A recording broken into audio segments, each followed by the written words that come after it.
Dave, Vicksburg Daily News here with Michael Gates. Mike, why are you running for office? Well, a lot of people ask me this, and I've even asked myself, but it's like a calling. It's just like a calling of a preacher. It seems like it's something I was meant to do. Of course, I've been involved in it since I was 15 years old. And you can make a difference if you get in this thing and do the right thing. You can help develop programs and situations that could help people develop and help people. So my main thing is that I'm addicted to helping people and developing situations and turning situations around. And it's just a passion. It's just something, and this is not my first venture. As you know, I ran for office several times. And I keep coming with the same story. I come with my sleeves rolled up today because it's time to go to work in Vicksburg. And it's time to stop playing around with people's lives. We have generation after generation that is changing.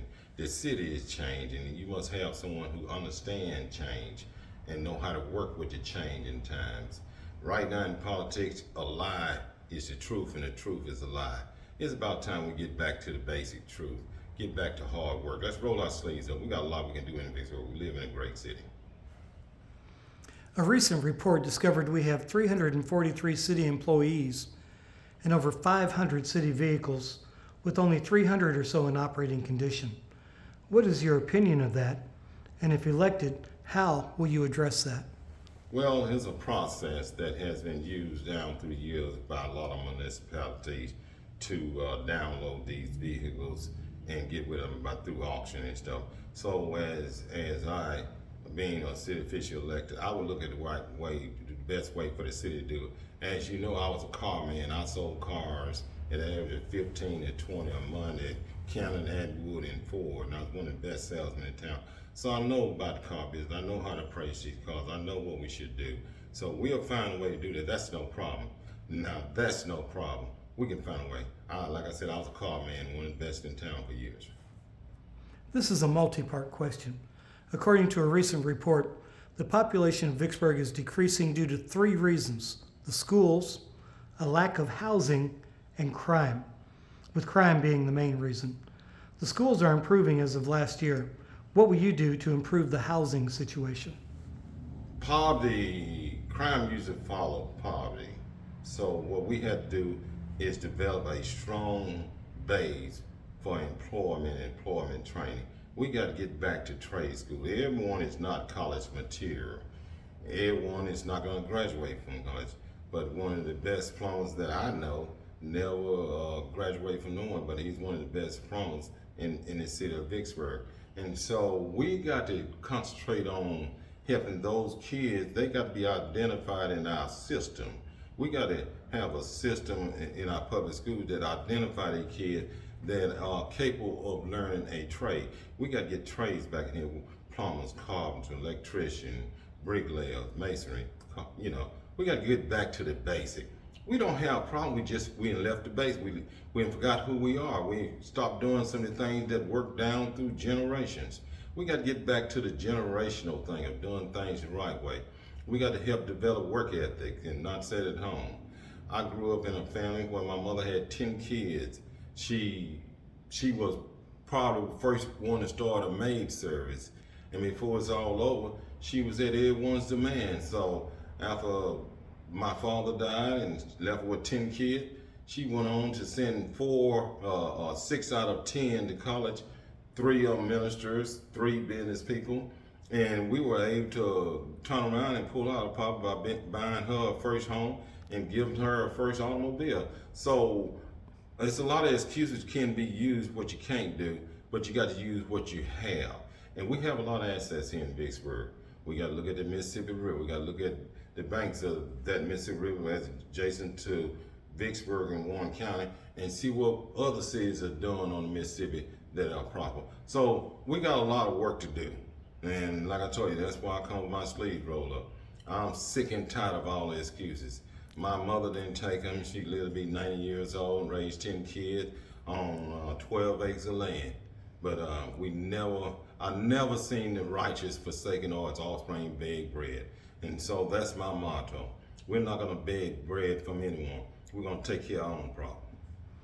The second part of that question, what will you do to reduce crime? Well, the first thing you got to do to reduce crime is that you got to actually look at where the crime is coming from. You got to get an understanding of where this crime is coming from and its subject to committing the crime. Now, domestic stuff is something that everyone's gonna have to live with, but these other crimes are crimes because people are depressed economically and mentally and socially. Mental illness is on the rise. Mental illness is something in this country that's on the rise all over this country. And if you relate this crime to mental illness, and especially we got to look at the youth system, and the youth court judges are overwhelmed with youth, and most of those youth that commit crimes gonna turn to younger adults and older adults commit those crimes. So we got to give the youth court all the assistance they need. And how do we do that?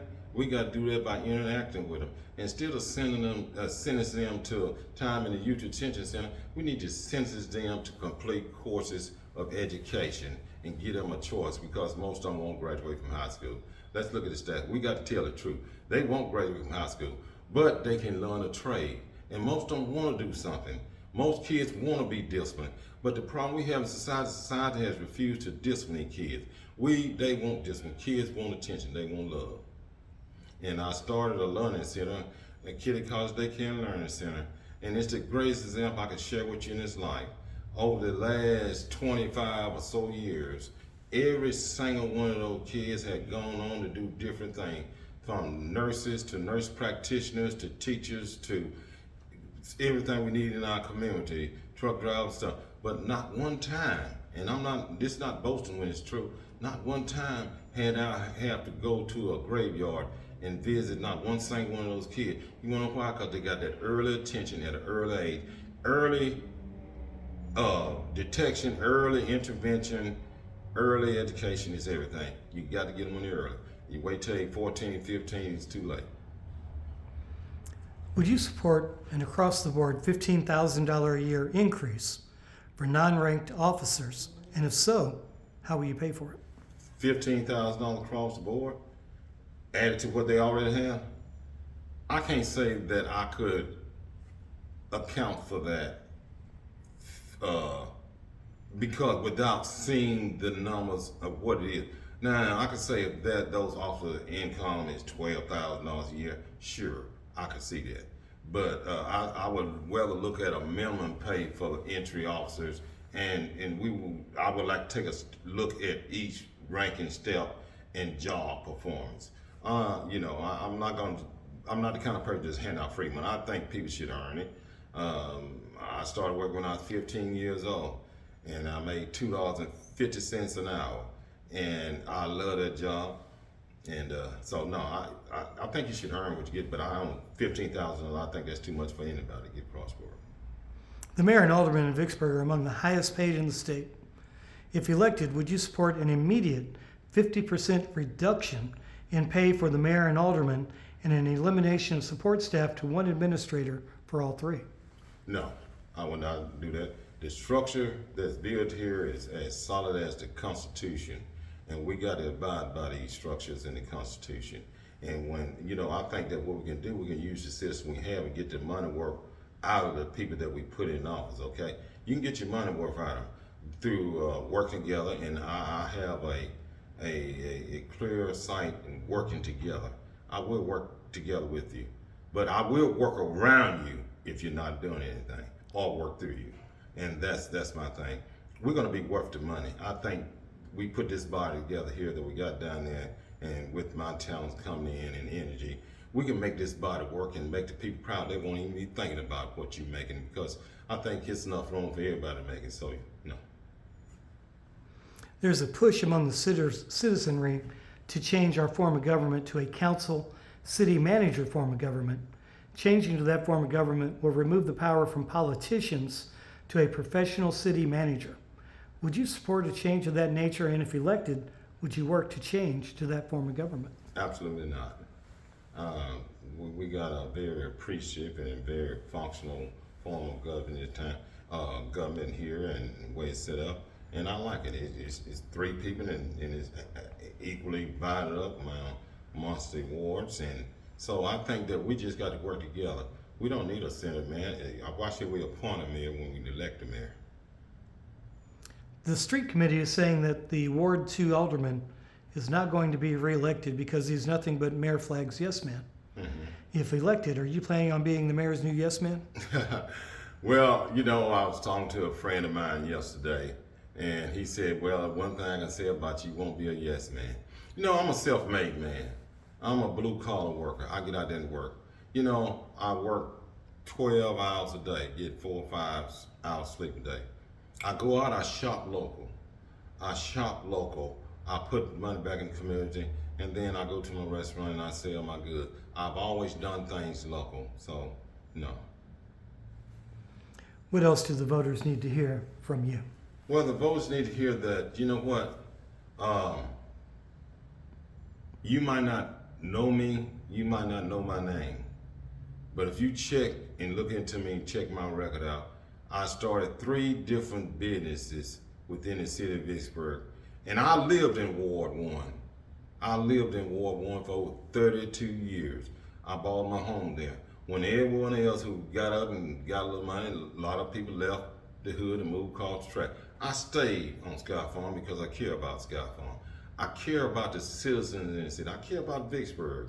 And we need someone with passion, but enough gut and tenacity to stand up and do the right thing. You know, and one reason why I like working for myself, because I'm not a yes man. And I never will be a yes man. My mother wasn't a yes man. My mother turned down food stamp with 10 kids and no husband, even after the doctor said, Lily Mae, you need to get on food stamp or you're not gonna see your kids grow up. And I remember sitting there with that day with my mother saying, Mother, let's jump on this, come on. And she said to that doctor, I don't want handouts, I don't take handouts. But, you know, she did what she had to do, and we worked hard in the gardens. We raised a few more chickens and a few more pigs. And you know what? She lived to be 91 years old. She never had to go bond, not one single one of her children out of jail. She never had to bury one. And she raised over half of her grandkids, you know. And so we had a great life.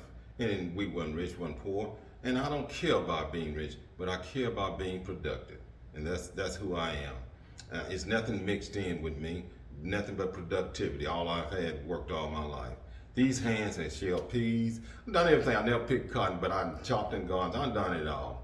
You know, like I said, I've been working in politics since I was 15. I had got my first job at 15. And the proudest day I had when I made that first check and one kid home to my mother. And you know, that's pretty much who I am. Cut and dry. And most people know me. I don't hold back.